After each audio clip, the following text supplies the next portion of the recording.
bakal jelasin kenapa pada akhirnya dunia proposisi itu sebenarnya problematik. Satu, mereka bilang soal kalau misalnya di sisi kami, Dr. Skinner itu bakal dianggap sebagai pahlawan dan lain sebagainya. Tapi ya oke, kita main di sisi mereka, di sisi kita itu enggak tiba-tiba Dr. Skinner dianggap sebagai pahlawan. Nanti bakal aku dijelasin di kelas. Kita selesaikan dulu kenapa pada akhirnya even if Dr. Skinner itu orang jahat juga harus tetap ditemuin. Karena kenapa? Kalau kamu itu mau menghukum orang jahat misalnya dalam suatu dunia misalnya, apalagi untuk kejahatan yang udah hampir meruntuhin satu populasi dunia, aku rasa kamu itu harus ditemuin. Ya, even if mereka bilang Dr. Skinner itu harus dihukum seberat-beratnya, Dr. Skinner itu harus dapat ini dan lain sebagainya. Aku rasa kalau kamu mau nerapin itu, Dr. Skinner harus ketemu dulu pada akhirnya, baru kamu bisa nerapin apapun yang kamu pengen pada akhirnya. Tapi problematiknya di sisi mereka bakal biarin aja Dr. Skinner itu nggak tahu tempatnya, tapi mereka berharap Dr. Skinner itu dihukum seberat-beratnya. Aku nggak ngerti harapan buat dihukum seberat-beratnya ini bakal dihukum sama siapa, dan siapa yang bakal memastikan pada akhirnya kalau misal Dr. Skinner itu udah dihukum seberat-beratnya, Dr. Skinner udah bertanggung jawab sepenuhnya atas kekacauan yang dia bikin dunia kan pada akhirnya. Aku rasa kalau misal kamu berharap itu sebagai sebuah hukuman dari Tuhan, aku rasa pada akhirnya debatnya udah nggak jalan lagi di sana. Tapi lagi, apa yang pada akhirnya mereka gagal buat bantah di sisi kami, mereka bilang Mosi ini harusnya bertanggung jawab. Kenapa pada akhirnya orang-orang itu mau untuk melakukan ini, atau kenapa orang mau buat nyari Dr. Skinner? Tapi aku rasa karena Mosinya adalah dewan ini berharap, kita nggak lagi debatin kenapa orang itu mau, karena kita lagi debatin gimana pada akhirnya sisi mana yang bisa menjelaskan bahwasanya ketika dokter itu ketemu atau enggak, sisi mana yang pada akhirnya bakal jauh lebih baik pada akhirnya, sehingga aku rasa kita nggak perlu bahas apa yang mereka bawa. Tapi lagi, kalau misalnya mereka bilang pada akhirnya Dr. Skinner itu bakal balik lagi, tapi bukan untuk masyarakat pada akhirnya, tapi karena mereka nggak expect kalau misal masyarakat itu karena dia nggak expect kalau misal obat ini bakal nyebar. Aku rasa dia pasti tahu kalau misal masyarakat itu enggak, kalau misal masyarakat itu irasional. Bisa aja dia bilang, bisa aja dibilang bohong kalau misal pada akhirnya mereka lagi gitu aja. Tapi lagi kalau misal mereka bilang Dr. Skinner itu bakal balik lagi ke sini, itu cuma bakal dijadiin sasaran balas dendam sama masyarakat. Aku rasa masyarakat itu kondisinya yang udah dikarakterisasi sama mereka sendiri. Kalau misal masyarakat itu dalam kondisi yang kepanikan, pada akhirnya kan mereka fokus gimana caranya buat sembuh, sehingga ketika Dr. Skinner itu datang dan bawa vaksin, pada akhirnya apa yang mereka prioritasin? Ya vaksinnya dulu pada akhirnya kan. Mereka mau lihat seberapa efektif dan efisien vaksin ini pada akhirnya. Tapi kalau misal mereka bilang ya kamu bakal ngorbanin nyawa lagi dengan nyoba vaksin itu, aku rasa kita pakai prinsip utilitarian di sini. Kamu emang harus tahu dulu gimana cara kerja vaksin itu ke salah satu pasien yang menderita misalnya. Dan dunia ideal di sisi kami adalah ketika vaksin itu berhasil. Tapi even if vaksin itu nggak berhasil, kami juga bisa ngasih hukuman ke Dr. Skinner. Simple, karena kami udah dapat Dr. Skinner-nya. Kami bisa hukum di tengah masyarakat. Nih dokter yang udah ngihianatin satu dunia, yang munahin hampir semua populasi manusia misalnya, udah kita hukum. Dan ini tendensi yang bakal bikin semua ilmuwan sebenarnya dan semua dokter itu pada akhirnya bakal jauh lebih takut lagi sama hukum,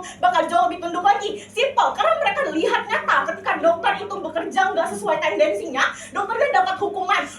Mereka lihat sendiri gimana bentuk hukumannya dan lain sebagainya. Tapi kalau misal di sisi mereka, justru ilmuwan itu bisa kemungkinan besar mereka bisa nggak bertanggung jawab sama sumpah mereka misalnya. Simple, karena mereka ngerasa Skinner yang udah hampir musnahin populasi dunia di tahun 2025 itu nggak dicari kan sama proposisi pada akhirnya. Sehingga kalau misal aku tiba-tiba kepikiran aja mau musnahin satu dunia, itu juga nggak apa-apa, karena pada akhirnya aku bakal berakhir kayak Skinner. Nggak akan ada yang nyari aku pada akhirnya, karena emang orang-orang nggak berharap ketemu sama aku lagi. Tapi lagi kita masuk ke kelas perdebatan.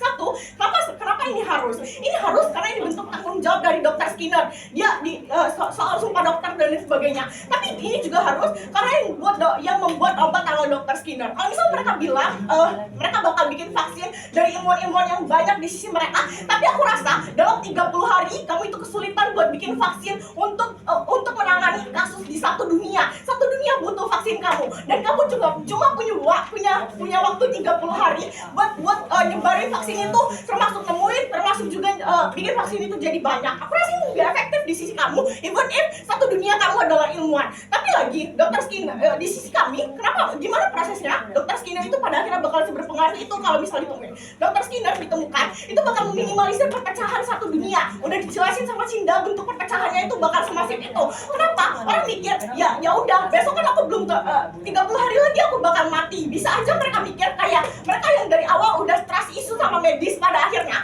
justru inilah salah satu cara buat mereka pada akhirnya kembali lagi percaya sama medis. Karena ketika udah ada contoh nyata mereka sembuh dari vaksin Dr. Skinner, bisa aja orang yang sebelum-sebelumnya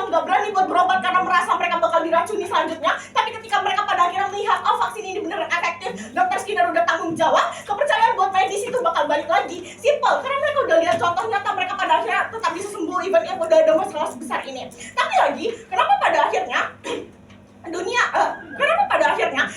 dokter Skinner itu bakal semungkin itu baru ditemuin. Satu, tendensi tanggung jawab dari dokter Skinner udah dijelasin sama Muti. Tapi yang kedua, aku rasa dokter Skinner itu juga pasti punya keluarga dan teman terdekat. Aku rasa tim Lazarus itu bakal berusaha sebisa mungkin even if untuk mengoperasi para keluarga Skinner biar Skinner itu bisa ditemuin pada akhirnya. Aku rasa inilah mengapa pada akhirnya Skinner itu masih mau buat pada akhirnya kembali lagi, karena even if dia nggak peduli sama satu dunia, tapi aku rasa setiap orang itu masih bakal peduli sama keluarga atau orang terdekatnya. Misal Skinner ngerasa kalau misal ini kesalahannya sehingga yang harus bertanggung jawab adalah dia, sehingga keluarga atau temannya nggak berhak buat dioperasi. Tapi yang kedua, kenapa?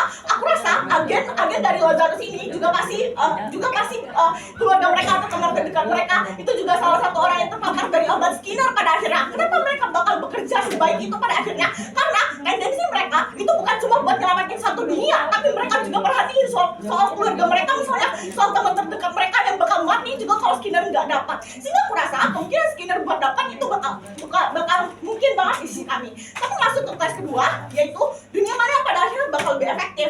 Satu, aku rasa dunia di sisi kami itu jelas bakal lebih efektif. Even if dunia ideal di sisi kami adalah ketika Skinner dapat dan orang-orang hidup dari vaksin Skinner pada akhirnya. Atau dunia terburuk di sisi kami adalah ketika pada akhirnya Skinner itu pada akhirnya dapat dan vaksin dari Skinner itu gagal pada akhirnya. Kami bakal tetap menghukum Skinner di depan para masyarakat. Simple, karena kami udah dapatin Skinner. Tapi apa dunia yang paling terburuk di sisi kami adalah ketika kemungkinan Skinner itu nggak dapat. Tapi aku rasa permasalahan yang bakal eksklusif di sisi mereka, kayak ya kekacauan yang ada di dunia itu nggak bakal semasif itu terjadi di sisi kami. Karena simple, orang masih ngerasa oh mungkin 30 hari ke depan aku bakal hidup. Gimana kalau dalam 30 hari ini aku jadi kriminal? Tahunya aku masih selamat. Sehingga aku rasa menangin oposisi aja. Terima kasih pembicara tiga oposisi atas pernyataan yang baik tersebut. Dengan itu, roda perdebatan telah usai. Silakan berjabat tangan dan beristirahat untuk pengumuman di luar.